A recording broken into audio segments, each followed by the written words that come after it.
what is demand generation versus lead generation, right?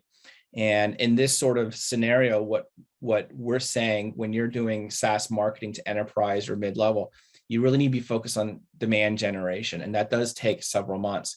But the goal at the end of the day is to drive qualified interest from prospects. And so you do end up with a qualified lead. That is the end goal, but not right away. You can't do that right away. Sure, you could buy ads on the internet right now, throw some ads up and go after the low-hanging fruit, but you'll probably tap out on that. And that's typically, the case we see with most of our customers, right? It is not difficult to throw up ads and bid on the lowest hanging fruit, those intent keywords. And many businesses are built like that. But what happens is that those campaigns tend to die very quickly. There's a lifespan because you've capped out on that audience. So what you need to do is you need to have a demand generation campaign, which is you're always creating interest with fresh eyes, and that's longevity. And so that's the end. So the end game obviously is leads, but you have to focus long term on creating demand. Which kind of opens up. Just to clarify first, I think so. What we're saying is that with the right approach in terms of the demand generation strategy, right?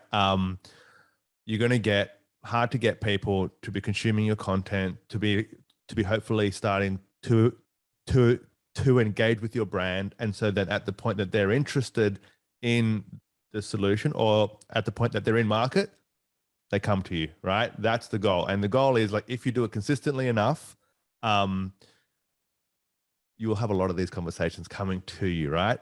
Which kind of opens up the conversation between demand generation and lead generation, right? Because the ultimate goal of demand generation is to get really high quality leads, right? And so, like, how would you define the difference? I guess, is it just a tracking thing? Is it, so what is the difference between lead generation and demand generation? Yeah, I'd say demand generation is creating interest from a market that's not yet aware that they're suffering from these problems or that there's even solutions, right? So that you have a finite number of people that are in market. And the easiest way for you to grow your business is to go after those people. And then traditionally, most SaaS companies tap into that as quickly as possible. SaaS companies are building technology on the web. They're not, it's not difficult to run Google campaigns, right? It's not Google to run Facebook campaigns. That's not the challenge. The challenge is once you tap out on that market, how do you reach the audience that is unaware of you? That is demand generation. How do you reach them? How do you create interest with them? And then also, how do you become the go-to company when they are ready, when they are in market? I would say that is the big difference. Yeah, right. And so if you're not tracking leads, right, what are you tracking?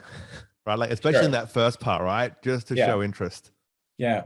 So there's a number of things that you should be tracking. And I would say that one of the things is what is your goal? And in demand generation, I would say that your goal right away is not leads. That's too far down. What your goal is are users, the right users, consuming the content that you're creating?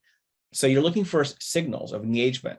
And that's how you know that the content that you're creating is being consumed by the right audience. So when you publish a video and you're discussing a specific topic or a challenge that they're having, is that video being viewed by the right users?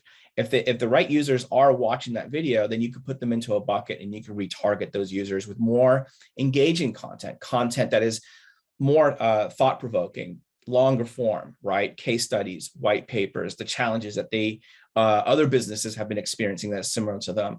If they're now consuming that content, now you could push them towards, on-page opportunities for them to book a demo with you, or on-site content. Get them familiar with the site, but just keep pushing them to the site. So what you're looking for is these positive signals from the top of the funnel as they make their way through.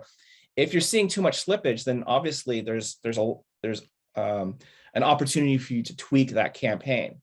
I would say that you're starting with a thesis, though, and the thesis is, what are the challenges my audience has, and how do we best approach that audience with information that is going to present them a solution. So they feel like reading that content or watching that video is going to be of value. And as they're doing it, they're beginning to trust you. They're beginning to trust your brand. Now, obviously, if that content isn't being consumed, well, either you're missing the mark with the audience or you're missing the mark with the content. And that's why you don't want to go all in with these big, massive marketing campaigns. When you're focusing on demand generation, you want to focus on being very targeted. And that's part of our approach as well, as being very targeted in the type of messaging that we come to market with our clients.